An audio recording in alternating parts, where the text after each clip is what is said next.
नमस्कार, news room में आप सभी का स्वागत है। भारत और अजरबैजान के बीच जमे तनाव की बर्फ आखिरकार टूटने लगी है, लेकिन यह कोई साधारण कूटनीतिक घटना नहीं है, बल्कि एक बड़े भू राजनीतिक खेल की शुरुआत है।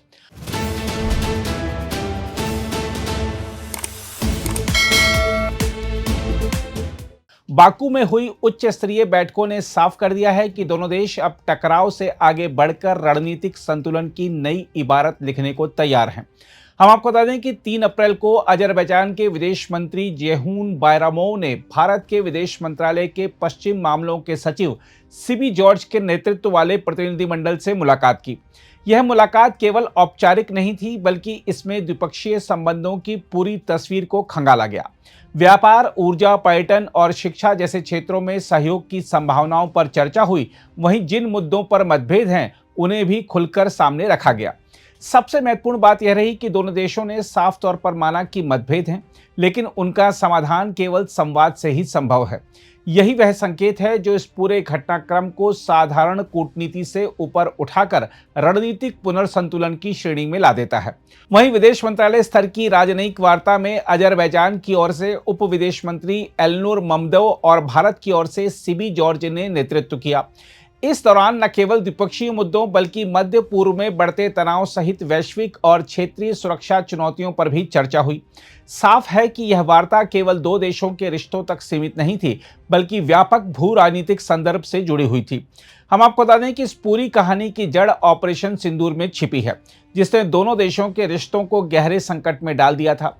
भारत द्वारा पाकिस्तान स्थित आतंकी ठिकानों पर किए गए हमलों के बाद अजरबैजान ने खुलकर पाकिस्तान का पक्ष लिया था। दरअसल अजरबैजान और पाकिस्तान के बीच गहरे सामरिक संबंध हैं। नारगोनो खरागाब विवाद में पाकिस्तान ने अजरबैजान का साथ दिया, जबकि भारत ने आर्मेनिया के साथ अपने रक्षा संबंध मजबूत किए।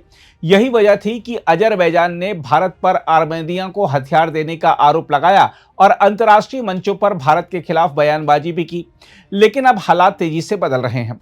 अजरबैजान द्वारा भारत को कच्चे तेल की आपूर्ति फिर शुरू करना इस बात का संकेत है कि आर्थिक हित अंततः राजनीतिक मतभेदों पर भारी पड़ते हैं।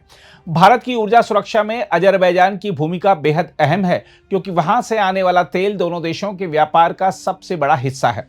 इसके साथ ही ओएनजीसी विदेश की अजरबैजान की ऊर्जा परियोजनाओं में मौजूदगी इस रिश्ते को और गहराई देती है। यह केवल व्यापार नहीं, बल्कि दीर्घकालिक रणनीतिक साझेदारी का आधार है। हम आपको यह भी बता दें कि हाल के महीनों में एक और घटना ने दोनों देशों को करीब लाने का काम किया है। ईरान से भारतीय नागरिकों की निकासी में अजरबैजान ने अहम भूमिका निभाई है।